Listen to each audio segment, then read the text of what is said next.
ao secundário. Dr. João Alvarenga, o senhor acaba de ter uma reunião com a senhora Ministra da Educação. Correu bem a reunião? Infelizmente, eu gostava de estar a dizer aqui que correu bem. Seria uma ótima notícia para as muitas comunidades educativas ao longo do país que estão com uma insegurança quanto ao seu futuro. Infelizmente, não correu bem. Os valores que a Sra. Ministra e o Sr. Secretário de Estado mantiveram na mesa de negociações, se foram os valores iniciais, continuam a falar de um financiamento de 80 mil euros por turma, o que é manifestamente insuficiente. Isso, a redução percentualmente, o que é que significa? Isso, portanto, o valor médio do custo do aluno ano nos colégios com contrato de associação era de 114 mil euros turma e o Ministério propõe 80 mil. Isto já foi, e os colégios têm vindo à rua a dizer isso é impossível. Isso é a tal redução de 20%. Isso, fiz contas de cabeça, mas é mais ou menos isso, não é? Exatamente. De qualquer modo, nós entendemos que, e nunca colocamos de lado a disponibilidade para encaixar os cortes necessários. É evidente que entendemos os cortes no alinhamento do Ministério da Educação, que estão previstos 11% para o Ministério da Educação. Entendemos que o facto de apontar 20% para o ensino privado, que é uma discriminação. Mas, para além dos cortes, para nós é muito gravoso e é talvez o fator de maior instabilidade aquilo que o Sr. Presidente da República acabou de referir, que é a imprevisibilidade. Estávamos a negociar com a Secretaria de Estado o encaixe dos cortes, quando somos surpreendidos, sem termos conhecimento, de um decreto aprovado em Conselho de Ministros que denuncia todos os contratos a partir de agosto de 2011. Não serve o argumento de se dizer que era necessário rever, porque poderia ser negociado antes e não fazer o corte imediato sem dizer às comunidades o que é que ia acontecer a seguir. Este decreto veio a criar a tal instabilidade que vimos na peça e que nós pedimos hoje. Eu pedi à Sra. Ministra que era importante criar estabilidade nas escolas e para isso era necessário dizer às escolas que os contratos seriam renovados estando a associação disponível para depois negociar a alteração ao Estatuto do Ensino Particular. O senhor tem manifestamente ali no Presidente da República um advogado ao mais alto nível a defender a vossa posição, mas defenda-me esta posição. Porquê é que o Estado tem que financiar o ensino particular? O Estado está a financiar e é necessário perceber como é de que escolas é que estamos a falar. Quando falamos em ensino particular e cooperativo, temos que pensar em escolas que não têm qualquer financiamento, que são as famílias que pagam a mensalidade, mas temos depois as escolas que são comparticipadas, em que as famílias optam por essa escola, mas como são famílias com rendimento baixo, o Estado, cumprindo a Constituição, do direito de escolha das famílias, do Estado comparticipa uma pequena percentagem conforme a capitação da família, mas isso, a média anda em 750 euros anuais, que é insignificante, e depois existem as escolas em que a rede do Estado não tinha escola em determinadas zonas do país, e bem, em vez de construir lá, porque não tinha disponibilidade para construção, incentivou os privados a que construíssem. Contratualizou. Esses privados desenvolveram, estas escolas estão sobretudo na província, portanto em zonas carenciadas, essas escolas ao longo de 30 anos serviram a rede estatal gratuita, em paridade com a escola do Estado, e integrados na rede escolar estatal gratuita. Entendemos nós que o Estado tem uma obrigação com estas escolas que ao longo do tempo prestaram um serviço público e que são necessárias ainda.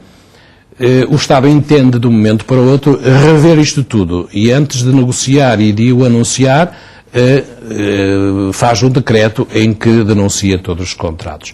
Nós estranhamos.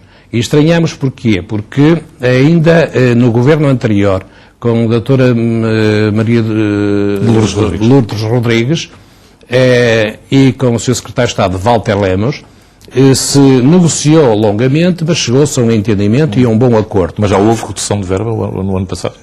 Não, chegou-se a um bom entendimento em termos destes colégios com contrato de associação. E estabilizou-se o número de turmas. A associação e os colégios entenderam que as situações também se alteraram, mas negociou-se e chegou-se a um acordo. Esse acordo, que tem um ano de existência, é completamente truncado agora com este governo e com esta equipa ministerial, denunciando todos os contratos e criando esta instabilidade nas escolas que nós não podemos aceitar. O que é que há zonas onde ainda é só o ensino privado, particular e cooperativo, que assiste a população local? Exatamente. Há zonas ainda nessa situação, sem alternativa numa escola pública. Há zonas onde não há qualquer alternativa. E mesmo essas são abrangidas por este corte? E mesmo essas têm o seu contrato, o decreto é para todos. Portanto, essas escolas também têm denunciado o seu contrato a partir de agosto de 2011. O Governo não mostrou aí qualquer flexibilidade, caso a caso? Nós não temos, nós dissemos à Sra. Ministra que as comunidades educativas necessitam de saber com o que contam.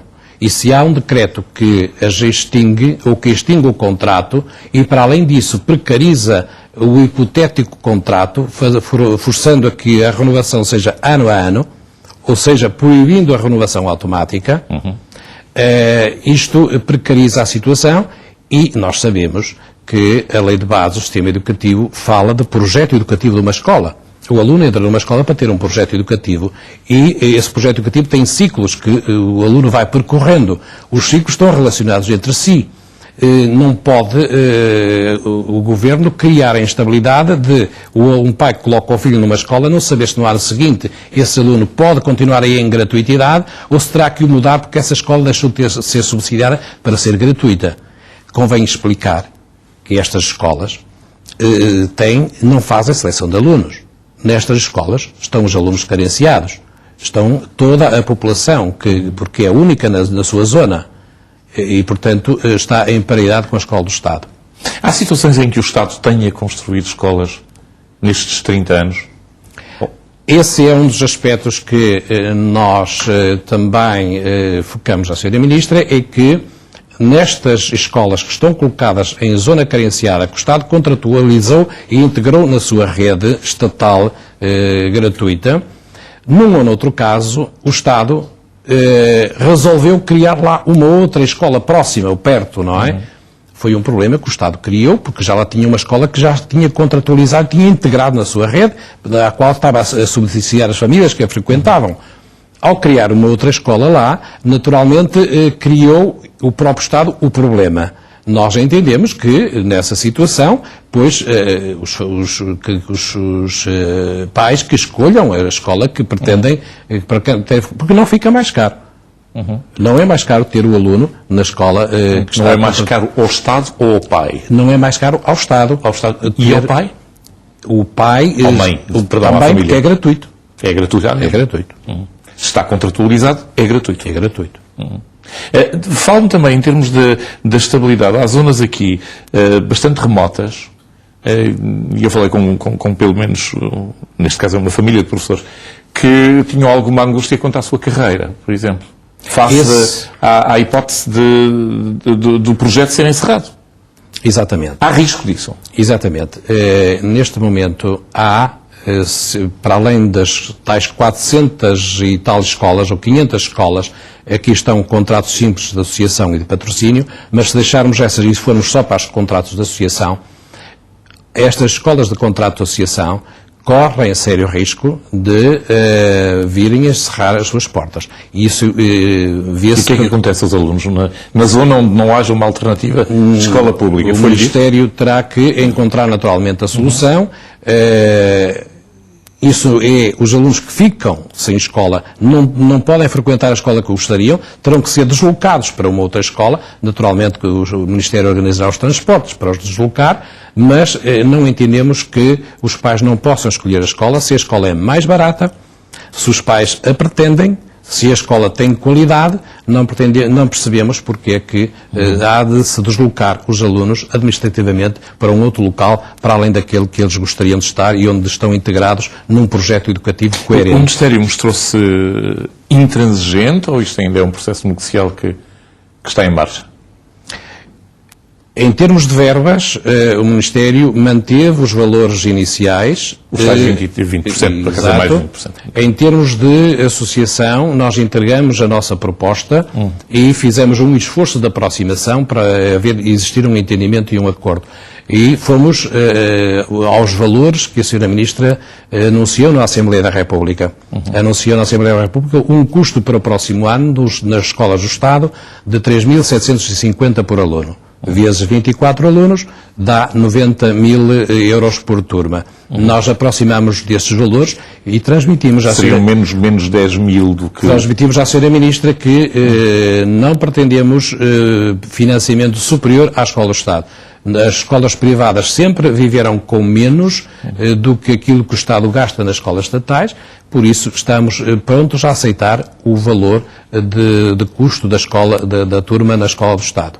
Para nós, cá de fora, entendermos bem a dimensão desta crise, foi-lhe dito que não há dinheiro, não há mesmo dinheiro nenhum. Foi dito pela Sra. Ministra que não há dinheiro, nós entendemos que existe dinheiro suficiente. A proposta que nós apresentamos... Mesmo com a redução de 11%, 12% no Orçamento Geral da Educação? Exatamente, entendemos que a nossa proposta tem cabimento no Orçamento do Estado. Qual é que é a situação nestas escolas?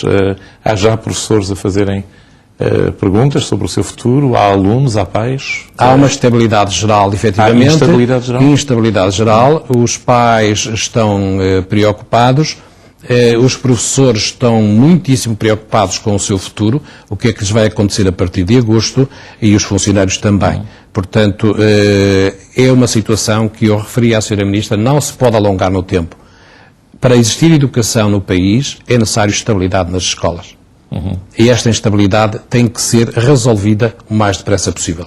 E há aqui um efeito também de contágio, isto também me foi dito, é que zonas há onde a escola é um motor de desenvolvimento, em vários casos é o único motor de desenvolvimento, até porque são zonas rurais muito... Exatamente. De uma malha muito alargada, onde a escola concentrou uma série de atividades económicas que não existiriam sem ela. Zonas rurais onde a população estava a sair para os centros urbanos e que a escola veio ajudar a concentrar. É que está, certamente que o senhor disse tudo isso à doutora Isabel Alçada?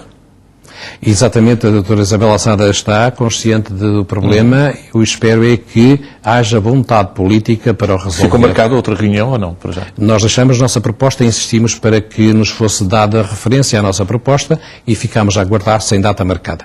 Aqui fica. Muito obrigado por ter vindo a este Jornal das 9. Foi um prazer Obrigado. ter aqui. Estou João Alvarenga, que presida a Associação dos Estabelecimentos de Ensino Particular e Cooperativo. Foi a primeira parte deste jornal. Voltamos com o nosso frente a frente já a seguir. Fique connosco até já.